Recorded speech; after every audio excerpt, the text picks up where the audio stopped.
Merci de nous faire confiance, fidèles téléspectateurs de la meilleure de télévision, la Rupture Télévision. On se retrouve encore une fois dans ces beaux cadres pour passer l'actualité qui prévaut en revue sur l'étendue du territoire national en République démocratique du Congo, bien évidemment, à travers cette émission hebdomadaire Actu Hebdo, une émission essentiellement basée sur l'actualité en République démocratique du Congo. Alors aujourd'hui, nous aborderons des questions sur, après la publication du gouvernement, il y a de frustration au sein de l'Union sacrée. Il y a plusieurs caucus des députés nationaux qui n'est pas du tout d'accord avec la représentativité de ce gouvernement après sa publication, mais également nous aborderons des questions sur les défis à relever, les défis qu'a ce gouvernement, mais également les réalisations pour ce deuxième quinquennat du président de la République, et nous allons en finir avec les perspectives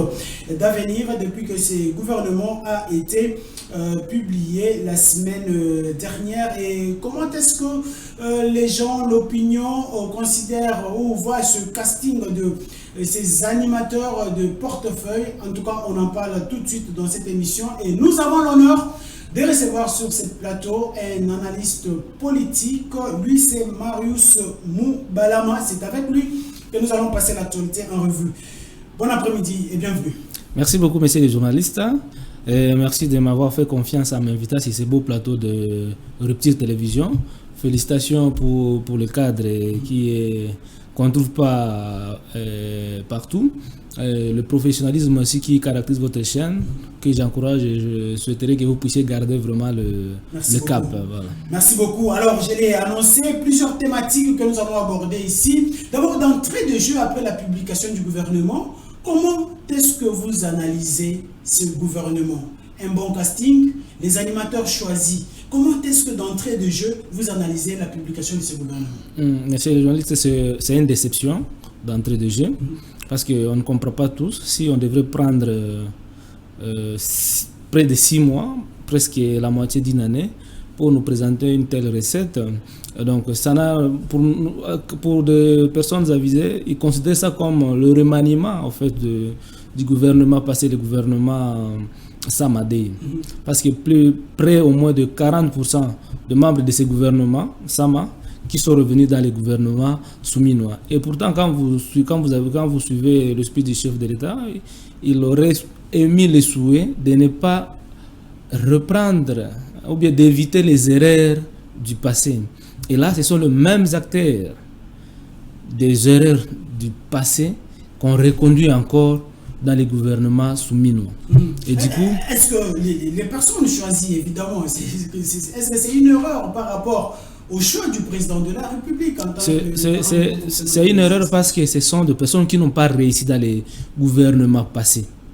Parce qu'on a décrié tous l'échec.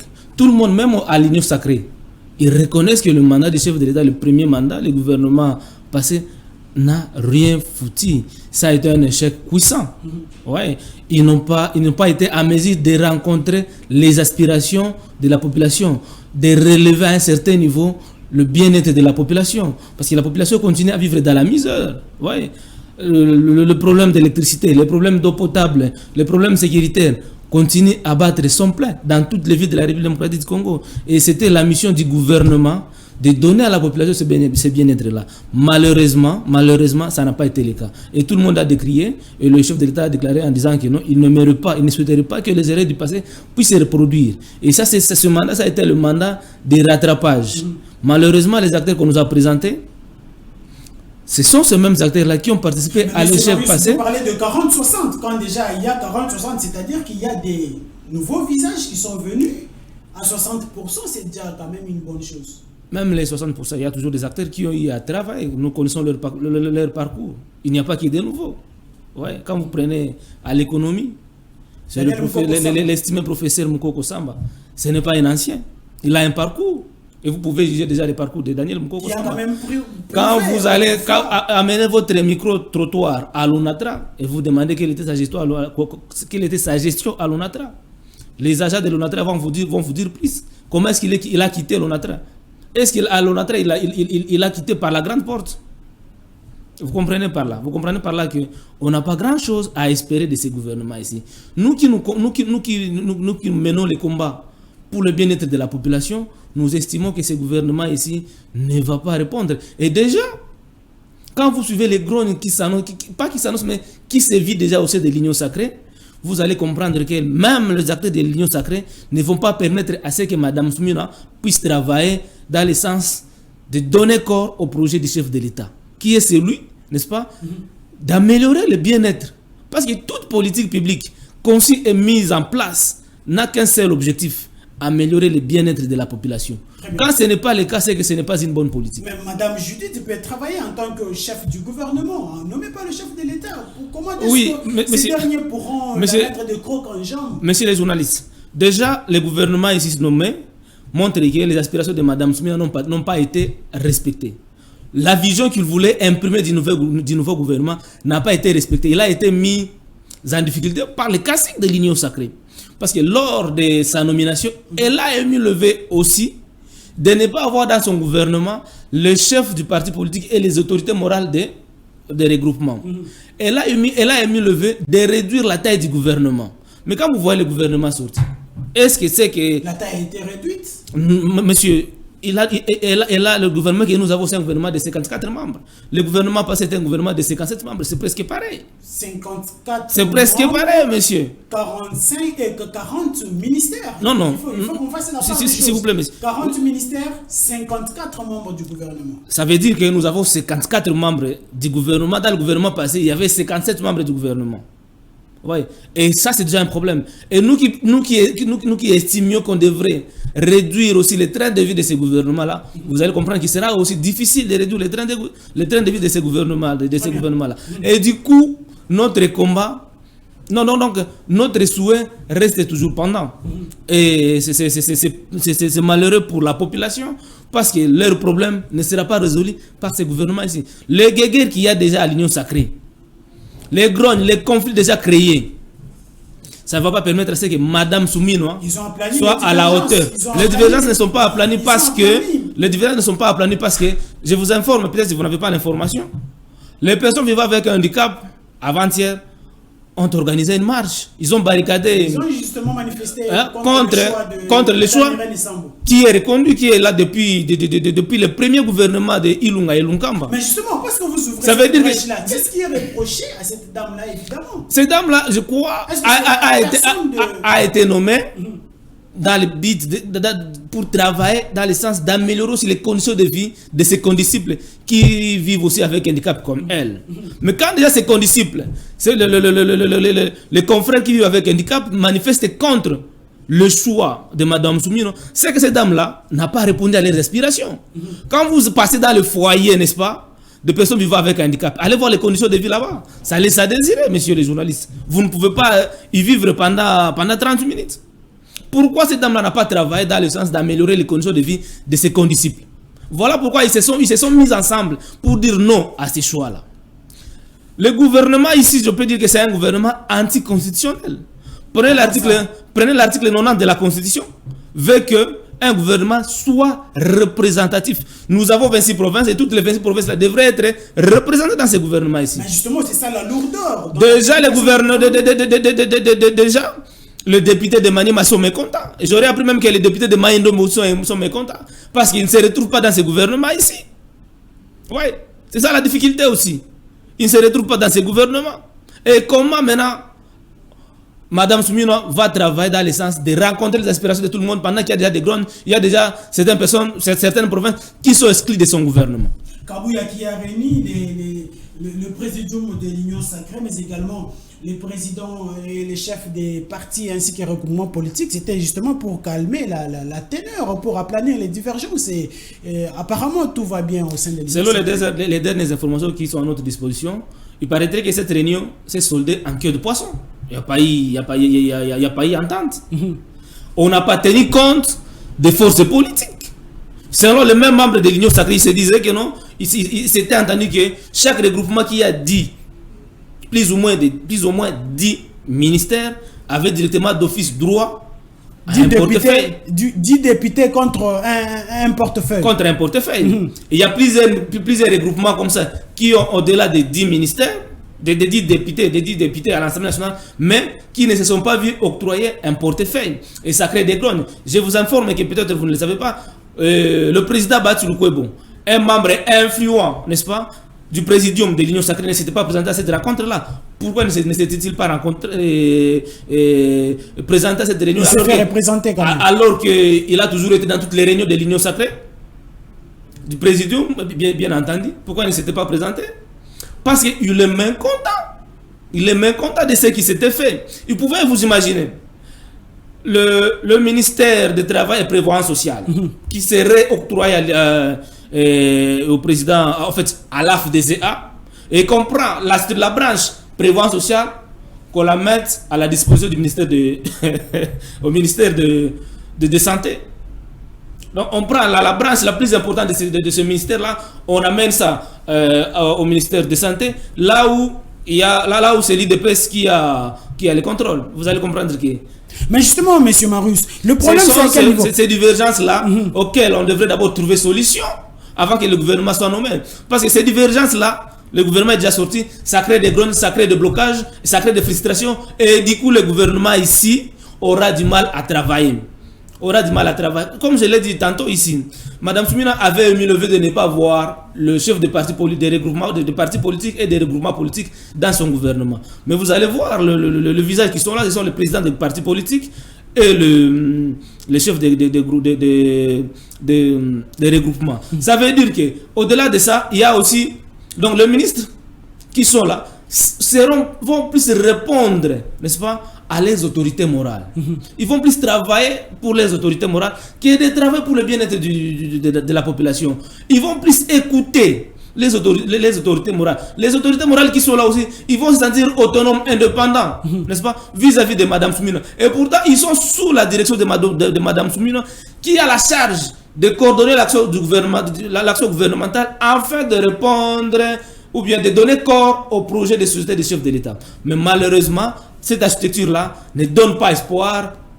Et le conflit déjà interne qui se crée, ça ne permettra pas que nous puissions atteindre les objectifs. Nous allons également entamer l'aspect défi à relever, parce que d'entrée de jeu, vous dites que ces gouvernements ne répondent pas aux aspirations du peuple congolais. Mais il y a du moins plusieurs défis à relever dans presque tous les secteurs de la vie, notamment la sécurité, le social et tout ce qui va avec. Est-ce que pensez-vous que les personnes, les animateurs choisis, par exemple, nous parlons de l'intérieur et la défense nationale où il y a monsieur Guy Kabongo, un tel monsieur, mais également Jacquemain Chaban qui prend l'intérieur. Est-ce que vous pensez que ces vents nouveaux peuvent améliorer quelque chose concernant la sécurité? Vous savez, plus il n'y a pas la sécurité au pays, plus rien ne sera pas fait. Plus il y a l'insécurité, plus le développement ne sera pas au rendez-vous. Parce que le développement d'un pays n'aime pas écouter, n'est-ce pas, le bruit de bottes. Et le gouvernement a pour mission régalienne aussi de travailler dans le sens de donner à la population la sécurité, la paix. Et cela, c'est à travers, comme vous l'avez dit, le ministère de l'Intérieur et le ministère de la Défense. Le casting a été fait. Les personnes qui sont là, ce sont des personnes qui n'ont jamais peut-être assumé ce genre de responsabilités-là. Mais parlons quand même, voyons Jacquemain Chabani, c'est un monsieur que je connais, acteur politique de l'IDPS, membre de l'IDPS depuis longtemps, et avocat de son état, un monsieur carré qui n'est pas trop dans les dialogues comme les autres. Nous avons, j'estime qu'il sera à la hauteur, n'est-ce pas, de la charge qui lui incombe. Il a la responsabilité de la police nationale entre ses mains. Et tous les conflits liés, les conflits fonciers, disons les conflits qu'il y a entre les autorités coutumières. Parce qu'il a aussi les autorités coutumières à sa responsabilité. Pour moi, il doit d'abord travailler dans le sens de mettre la police, de rénover, n'est-ce pas, la police, et de mettre cette police-là à l'abri de tout besoin. Parce que plus la police est à l'abri de tout besoin, cette police-là prendra conscience de la responsabilité qui est la sienne. Parce que vous n'êtes pas sans oublier que sur le plan sécuritaire ou bien sur le plan de la sécurité intérieure, l'IDPS a lamentablement échoué. Les 5 ans passés, sur le mandat passé, c'est l'IDPS qui a eu à gérer le ministère de l'Intérieur. À commencer par Kakonde jusqu'à M. Peter Kazadi. Ils ont tous lamentablement échoué sur ce ministère-là. Espérons aujourd'hui que M. Jacome Chabani sera à la hauteur. Qui va relever les défis. Qui relève les défis, n'est-ce pas? Qui ne se laisse pas dans les conflits internes pour ne pas bien travailler. En tout cas, j'insiste sur la rénovation de la police. Est-ce qu'il pourra continuer sur les traces de son prédécesseur qui avait déjà lancé des opérations de grande envergure, notamment Panthère Noire? Peut-être, faute de temps, il n'a pas su capitaliser cette opération-là à la tête de ces ministères. Vous savez, moi j'ai toujours dit que certaines décisions prises par les autorités politiques n'est pas toujours mauvaise. Mais la faiblesse vient dans l'application des mesures prises. Très bien. Ouais. L'opération Panthère n'est pas une mauvaise opération, mais c'est dans la pratique. Avec quelle police qu'on mène cette opération-là? Vous savez qu'il faut pas l'ignorer. Que souvent la police travaille à mèche avec les délinquants. Les mêmes policiers sont des délinquants, parce que ce sont des policiers qu'on recrute dans le siège de Koulouna. Ouais. C'est pourquoi il faudra maintenant qu'on rénove cette police-là, qu'on forme autrement cette police-là, n'est-ce pas? Et qu'on développe aussi cette politique qu'il y avait à l'époque de Mobutu d'imitation. On ne peut pas recruter une police, par exemple, à Kinshasa, on le forme, on le ramène pour travailler à Kinshasa. Oh, il est déjà familier là-bas. Il est déjà familier là-bas et vous n'allez pas recruter. Je m'excuse, la police à Kinshasa et vous les laissez travailler à Kinshasa. Il faut qu'il y ait cette politique-là d'imitation. On prend la police de Bukavu, on les amène travailler à Kinshasa.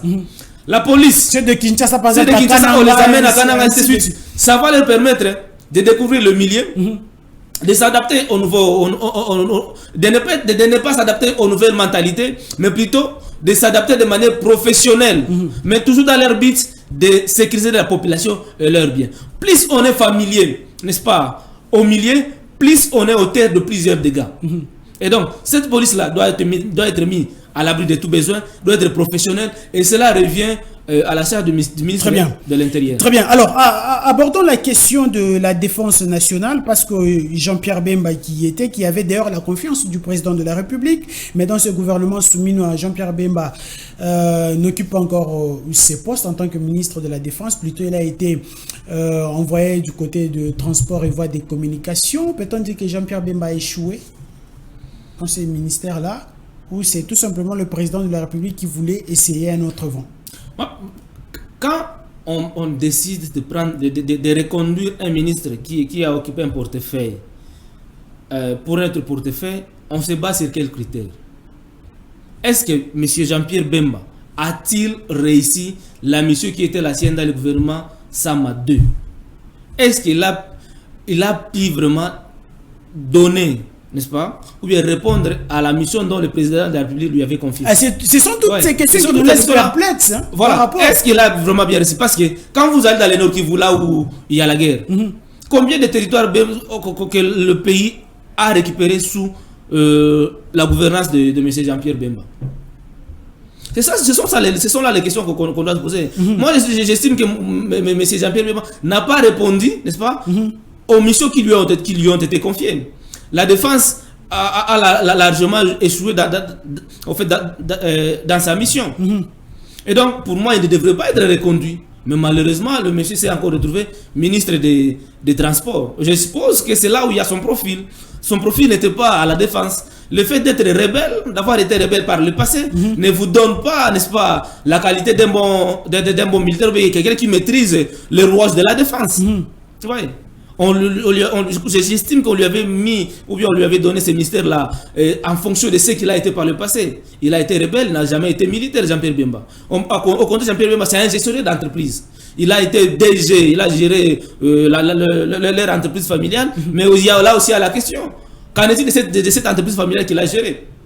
Est-ce qu'il a été à la hauteur? Est-ce que Sibé Zahir existe toujours? Est-ce qu'aujourd'hui on peut dire que le chef de l'État est resté dans cette nostalgie-là, d'autant plus que vous venez d'évoquer ce qu'a été Jean-Pierre Bemba alors qu'il gérait l'entreprise de transport familial? Est-ce que le chef de l'État n'est pas resté dans cette nostalgie-là qui ne pourra pas peut-être aider le pays dans les jours à venir? C'est ça le populisme qui est décrié par tout le monde, n'est-ce pas? Il y a des critères. Il y a des critères qui doivent déterminer pour le choix de ministre. Il y a d'abord la probité morale et la probité intellectuelle. Très bien. Ouais. On doit vous donner un ministère quelconque. Est-ce que vous êtes à la hauteur des fonctions qui vous seront confiées? Ce sont là les questions qu'il faut se poser.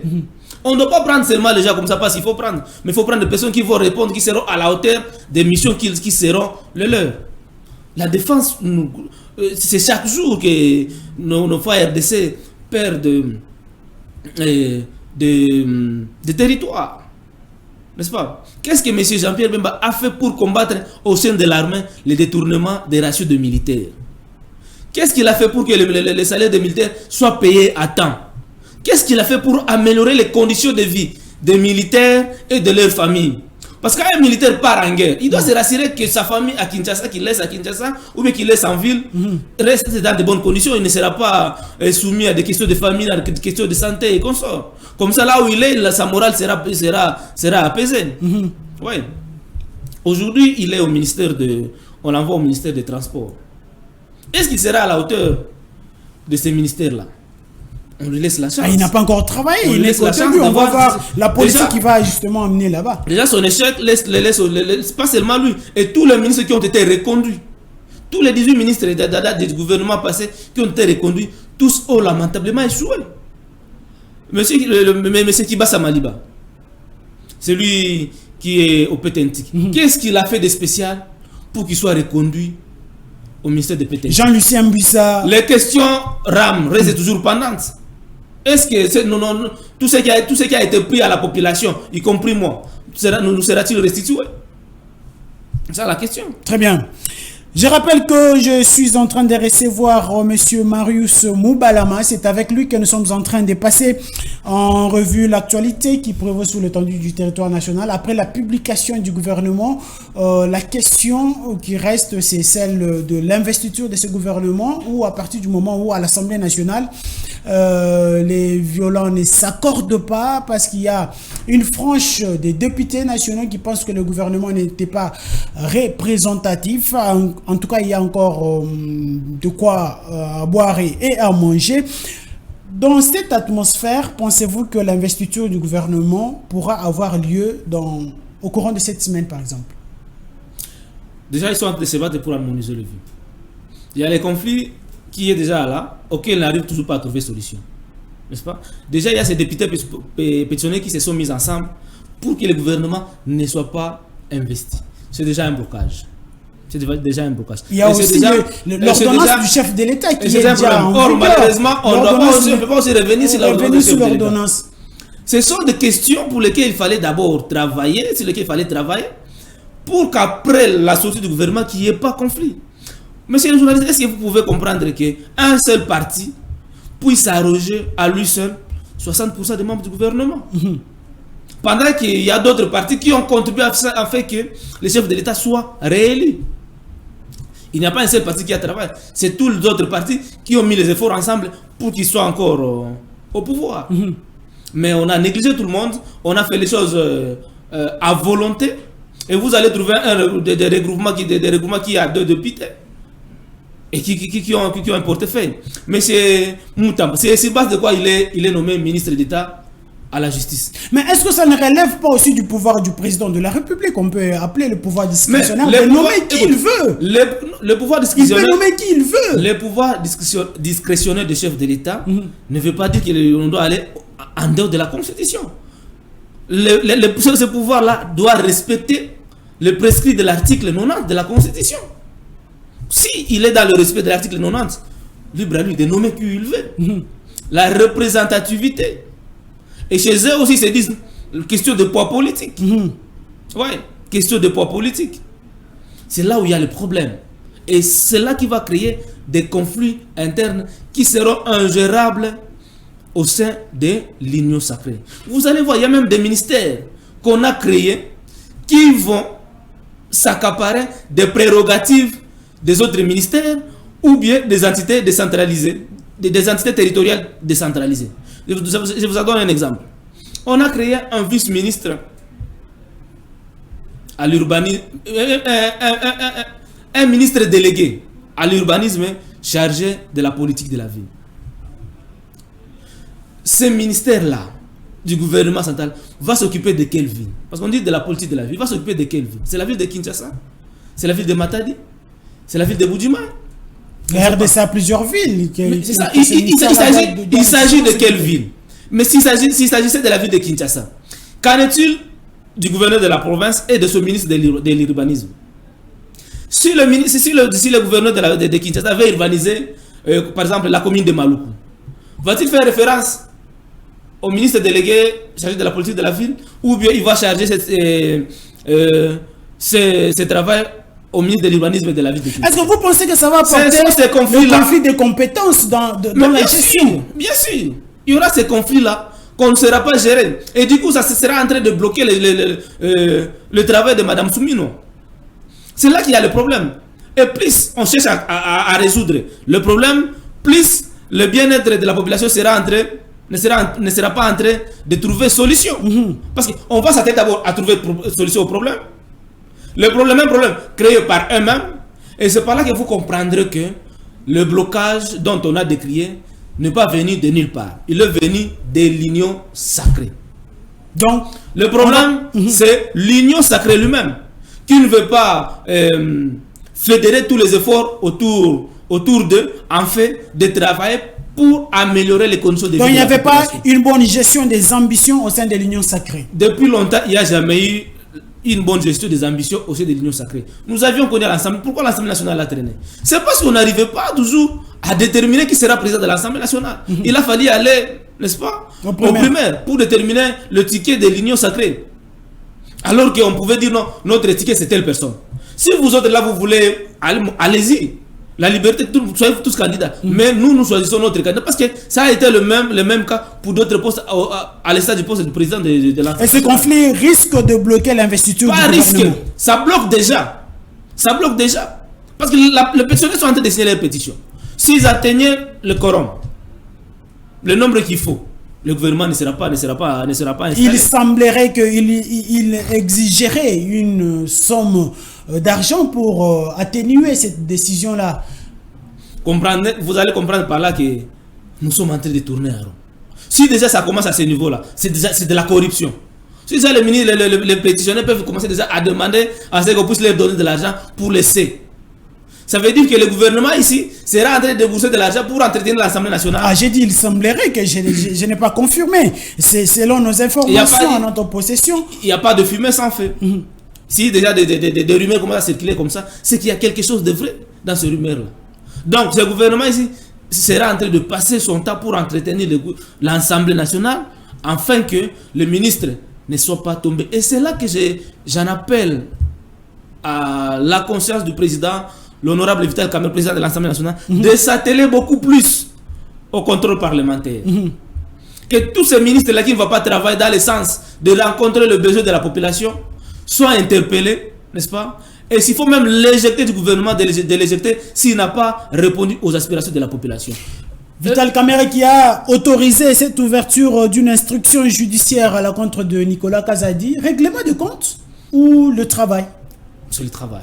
Il n'y a rien à voir avec le règlement des comptes, n'est-ce pas? On connaît leur passé. Hein? La Cour constitutionnelle a connaît le passé de Vital Kamerhe. Bien sûr. Et il y a eu des soupçons sur l'excellence Nicolas Kazadi de détournement, n'est-ce pas? Mais vous allez vous rappeler, il y a eu des soupçons sur l'honorable Vital Kamerhe de détournement. Il y a eu la clameur publique. Il n'y a pas eu un individu qui est allé accuser Vital Kamerhe auprès des instances juridiques. C'est grâce à la clameur publique qu'on a invité le président Vital Kamerhe. Et lui, démocrate qu'il est, homme d'État qu'il est, il est allé, n'est-ce pas, se présenter. Et après, il a été mappé. Et nous avions tous suivi le processus de son procès jusqu'à ce qu'il a été condamné. Et après les enquêtes et tout, il a été acquitté et aujourd'hui il est homme libre. Et aujourd'hui, il y a le même problème qui se pose sur l'excellence Nicolas Kazadi. La Cour constitutionnelle demande l'autorisation à l'Assemblée nationale l'autorisation de poursuivre, n'est-ce pas? L'instruction de ces poursuivre dossiers. l'instruction de ces dossiers. Quoi de plus normal? Avec beaucoup de facilité, le bureau de l'Assemblée nationale, Vital Kamerhe, qui autorise cela. Or, connaissons comment est-ce que les choses se passent à l'Assemblée nationale, quand on veut l'un de leurs. Comment est-ce que... Je vous demande, est-ce que l'Assemblée nationale devrait être une caisse où tout celui qui est accusé de détournement, de deniers publics et tout, doit aller se cacher? Je ne pense pas. Le ministre Nicolas Kazadi, il est présumé innocent. C'est lui qui a autorisé tout ce qui se passe là-bas. Il va aller se présenter et présenter ses moyens de défense. Il est libre et s'il n'y a pas de soupçons, si la justice trouve qu'il n'y a aucun soupçon sur lui, ou bien au moins en fait il n'y a aucun soupçon sur lui, il va rentrer dans ses fonctions. C'est juste pour permettre à ce qu'on puisse avoir l'éclaircissement sur les dossiers. Mais je ne vois pas s'il y a de rendement de compte là-dessus. Non, Vital Kamerhe, je ne vois pas cet homme d'État faire des rendements de compte contre le ministre Nicolas Kazadi. Très bien. Alors, nous allons poursuivre cette émission Actu Hebdo de séjour sur la meilleure de télévision. Nous abordions des questions en rapport avec la publication du gouvernement, les défis, mais également les réalisations ainsi que les perspectives d'avenir du gouvernement Judith Suminwa Tuluka. Alors, mais aussi on fait une jonction avec la législature, cette législature qui est déjà en cours avec Vital Kamerhe au perchoir de l'Assemblée nationale. Qu'est-ce qu'on peut espérer évidemment de Vital Kamerhe aujourd'hui, Kamerhe à l'Assemblée nationale? L'homme des situations, ou peut-on encore espérer autre chose par après? Vital Kamerhe, c'est un homme qui connaît bien les rôles d'un député, qui connaît très bien les rôles de l'Assemblée nationale. Et l'Assemblée nationale, c'est là que le peuple participe à la gestion du pays à travers ses élus nationaux, donc les députés nationaux. Et Vital Kamerhe, connaissant les rôles d'un député, je pense qu'il va bien travailler pour raconter les aspirations de la population. C'est pourquoi j'ai dit ici, moi, au-delà de la production parlementaire, donc la production législative, je l'attends beaucoup plus dans la question de contrôle parlementaire. Parce que j'estime que le pays a déjà beaucoup de lois. Quand vous allez au journal officiel, vous allez trouver beaucoup de lois qui ont été... Mais qui souffrent d'application. Qui souffrent d'application. Qui sont promulguées, mais pas diffusées, tu vois, dans l'opinion publique. N'est-ce pas? Moi, je l'attends maintenant beaucoup plus dans le contrôle parlementaire. Très bien. Contrôler l'action du gouvernement, contrôler, n'est-ce pas, le mandataire de l'État dans les entreprises publiques de l'État, et que celui qui ne sera pas à la hauteur de la mission qui lui est confiée, celui qui va tomber dans les questions de détournement, dans les questions de corruption, soit interpellé, n'est-ce pas? Soit interpellé et donner ses explications. Et s'il n'est pas à mesure de se défendre, d'être démis de ses fonctions par l'Assemblée nationale, parce que c'est l'Assemblée nationale qui a le pouvoir de démettre un ministre de ses fonctions. Et c'est là que moi j'attends le président Vital Kamerhe. Très bien. Merci beaucoup, monsieur Marius Moubalama. C'est avec vous que nous sommes en train justement de passer en revue. Alors nous allons aborder la deuxième thématique de cette émission parce que nous sommes en train d'aller petit à petit.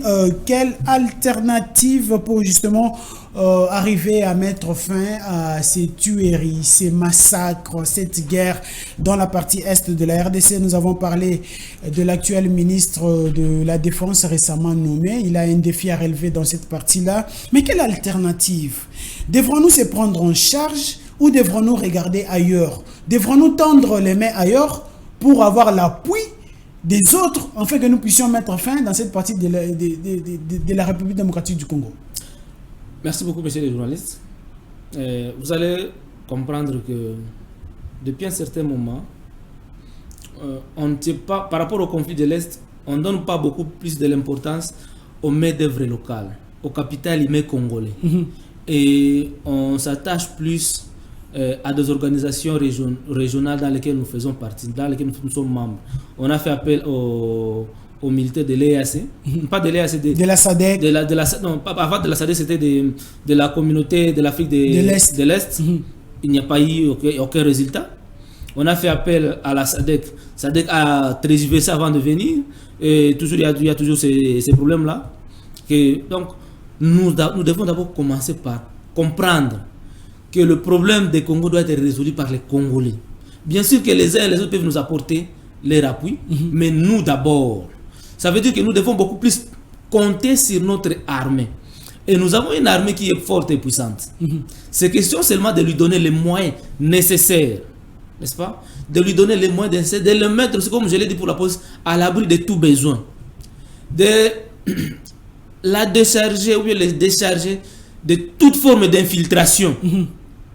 Et c'est alors que cette armée-là sera efficace. J'ai salué récemment ici la justice militaire qui était en train d'instruire un dossier à charge, je crois, d'un colonel ou d'un général qui a détourné, n'est-ce pas, plus de 20 000 $, si j'ai bonne mémoire, des ratios de militaires qui seraient au front. Si ces genres de procès continuaient, n'est-ce pas, pour combattre les détournements au sein de l'armée, ça peut donner de l'espoir. Mais aussi démanteler tous ces réseaux-là. C'est ça. Démanteler ces réseaux-là de ces généraux, de ces colonels qui se sont livrés dans ces pratiques odieuses de détournement de moyens de l'armée. C'est là que nous sommes, c'est là qu'on doit s'atteler. Notre armée, elle est forte. Mais qu'est-ce qui la rend faible? Ce sont ces détournements-là. C'est l'infiltration. Et si on donnait les moyens nécessaires à cette armée-là, on va vaincre cette guerre. Mais juste devons-nous décrire de cette infiltration. Vous allez vous rappeler, messieurs les journalistes, que depuis 1996, ces pays seraient déjà balkanisés depuis longtemps. Mais qu'est-ce qui fait que nous gardons toujours notre unité? C'est l'amour que nous, Congolais, nous avons vis-à-vis de notre pays. Très bien. Nous avons tous conscience que nous n'avons pas de pays. Nous n'avons qu'un seul pays qui est la République démocratique du Congo. Un pays de 2 345 000 km². De l'Est à l'Ouest, du Nord au Sud, nous sommes tous unanimes que notre pays doit rester indivisible. C'est pourquoi, vous allez voir qu'en 2006, lorsque Moussa Kabila est venu avec ses alliés rwandais, qui avaient des velléités, n'est-ce pas, de balkaniser notre pays, il y a un groupe de Maïmaï qui s'était levé pour défendre et déjouer, et ils ont arrivé à déjouer, n'est-ce pas, le plan de ceux qui portaient ces projets-là de balkaniser le pays. Et aujourd'hui, il y a aussi d'autres compatriotes à l'Est qui se lèvent pour toujours soutenir le FARDC, la population, afin encore de mettre hors d'état de nuire tous ceux qui ont ces projets-là de balkaniser notre pays. Et ça, c'est la population qui se ligue derrière l'armée. Ça veut dire que nous sommes tous unanimes. Nous avons tous cet esprit patriotique-là de conserver notre pays uni. Et donc, c'est à cette population-là qu'on doit faire confiance. C'est à nous, Congolais, qu'on doit faire confiance. Ça veut dire que s'il faut recruter, il faut recruter des bonnes personnes. Des Congolais venant de partout. De partout en République démocratique du Congo. Parce que nous avons aussi des bonnes écoles, ça il faut les reconnaître. Des bonnes écoles de formation des militaires. Mais dirais les 5 cas ici. Combien de militaires qu'on a formés dans nos écoles militaires? Combien de militaires? Et ces militaires formés, comment ils sont traités après leur formation? Mais justement, M. Marius, il y a eu quand même une avancée avec cette loi sur la programmation militaire qui a été séquencée. L'armée a eu un budget alloué qui n'a jamais eu depuis que la République démocratique du Congo existe. Je vous ai dit tantôt ici que le pays ne souffre pas de textes. Nous avons des textes, et tous les textes que nous avons sont des textes qui les textes en soi répondent aux besoins. Mais c'est dans la pratique. La loi de la programmation militaire, c'est une bonne chose. Nous l'attendons maintenant dans la pratique. Qu'est-ce qu'il faut? Les mesures d'encadrement, d'accompagnement de cette loi. Maintenant, c'est tous ces éléments-là qui devront être mis en œuvre pour que la pratique soit efficace. Tu vois? Si on commence déjà à combattre le détournement, on sait de l'armée. Si on donnait aux militaires, n'est-ce pas, un bon salaire, non pas un bon salaire, mais une bonne solde. Et tu sais quoi le solde? C'est tout ce qui reste, n'est-ce pas, après avoir répondu à tous les besoins des militaires. Très bien. On donne la ration, on donne le vêtement, l'équipement militaire, on donne les logements décents, on donne les soins de santé. Les soins de santé, les allocations familiales. C'est le reste là, c'est ce qu'on appelle solde. qu'on remet maintenant à un militaire. Et ça doit être aussi conséquent. Est-ce que nous sommes à ce niveau-là? Parce que vous allez vous rappeler que le militaire qui ont défait les ex-faces de Mobutu, c'était des Kadogo, comprenez comme ça à la volée. Et ils étaient motivés. Ils avaient de l'argent. On les payait bien. Et ça veut dire que si on payait bien nos militaires, messieurs les journalistes, méfiez-vous, nous allons bien défendre notre territoire. Très bien. Ils vont bien faire le travail. Et tout ça, ce sont des défis à relever de l'actuel ministre de la Défense nationale. Par l'actuel ministre de la Défense nationale. Donc, il a le grand problème d'améliorer les conditions de vie des militaires. Allez au camp Kokolo, messieurs les journalistes. Allez au camp Tchadji. Et dans tous les camps militaires de notre pays, vous allez voir les conditions de vie des militaires, ça laisse à désirer. Vous pouvez vous imaginer que dans les camps militaires, il y a aujourd'hui des civils qui sont des locataires là-bas. Parce que les militaires, pour survivre, pour bien vivre, ils ont construit des petites maisons à côté où ils font loger les civils. Oh, donc les militaires et les civils qui cohabitent ensemble. C'est pas normal. Pourquoi? Parce qu'ils font ça pour avoir le minimum pour leur vécu quotidien. Et pourtant, dans les cas militaires, il y avait des bonnes écoles qui étaient construites là-dedans. Et qui donnaient de bonnes formations pour les enfants des militaires gratuitement. Ces écoles, si vous allez dans les cas de militaires, vous allez trouver ces écoles-là. Mais allez voir dans quels états sont ces écoles-là. Très bien. Merci beaucoup, monsieur Marius Moubalama. Nous sommes arrivés pratiquement à la fin de cette émission. Alors, vous aurez quelques minutes pour justement votre dernier mot concernant les thématiques abordées ici. Nous avons parlé des défis, des réalisations ainsi que des perspectives concernant le gouvernement Judith Soumino Toulouka, mais aussi le rôle que va jouer l'Assemblée nationale pour cette deuxième législature, mais aussi la situation sécuritaire dans la partie est de la République démocratique du Congo. 2 minutes, 30 secondes, et puis on va se séparer par là. Oui, merci beaucoup, messieurs les journalistes, nous l'avions dit. Et le gouvernement de Mme Soumino est là, c'est un fait. Quand bien même, elle aura beaucoup de difficultés, mais l'objectif, c'est d'améliorer les conditions de vie des Congolais, donner le bien-être aux Congolais. Le chef de l'État l'avait dit lors de son speech, le jour de son investiture. Il avait dit qu'il va s'atteler, il va travailler dans les sens de créer plus d'emplois, d'élever le pouvoir d'achat des Congolais, de donner la sécurité aux Congolais. Donc, le bien-être dans son ensemble. Avec ce gouvernement ici, Mme Soumino a la charge, n'est-ce pas, de donner corps à ces projets. Aux 6 actes du chef de l'État.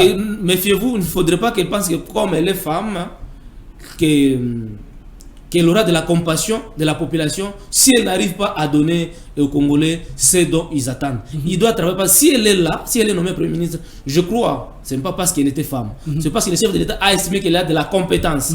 Elle a de la carrure pour mener à bon port son programme, le projet de société, et répondre aux déshydratats de la population.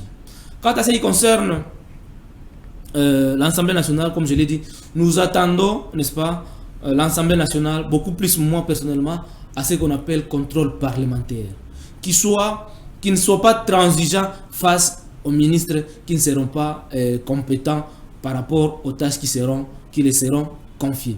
Il ne faudrait pas que l'Assemblée nationale soit une caisse de résonance pour le gouvernement, où le gouvernement peut faire n'importe quoi et aller se cacher ou bien aller trouver défense, moyens de protection au sein de l'Assemblée nationale.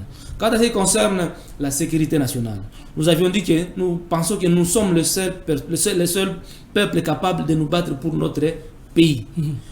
Qu'on puisse mettre les militaires qui sont au front dans les bonnes conditions de travail, afin qu'ils puissent aussi répondre à leur mission régalienne qui est celui de sécuriser la population et leurs biens, mais aussi de sécuriser notre territoire. Voilà un peu en gros ce que je peux dire par rapport à ce que nous avions. Merci beaucoup, monsieur Marius Moubalama. C'était pour moi un réel plaisir de vous recevoir sur ces plateaux Actu Hebdo. Et nous espérons vous retrouver dans le tout prochain jour avec d'autres thématiques pour justement analyser. Je rappelle que vous êtes analyste politique indépendant. Indépendant, oui, merci. Et défenseur du bien-être de la population. Défenseur du bien-être de la population. Ici s'achève l'actualité de la semaine avec votre magazine Actu Hebdo sur la meilleure de télévision. Je rappelle que j'ai reçu sur ces plateaux Monsieur Marius Moubalama, analyste politique, mais également défenseur du bien-être de la population. Merci beaucoup en tout cas d'avoir répondu à notre invitation. Merci beaucoup, messieurs les journalistes. Merci de m'avoir fait confiance et m'inviter sur ce beau plateau de Rupture Télévision. Merci beaucoup. Sans pour autant oublier la rediffusion de cette émission tout à l'heure à 18h sur la même chaîne. Portez-vous bien chez vous. Christian Tondo qui était au four et au moulin pour vous réaliser cette émission. Merci beaucoup à lui. Merci à vous, nos fidèles téléspectateurs. On se retrouve la semaine prochaine. Au revoir.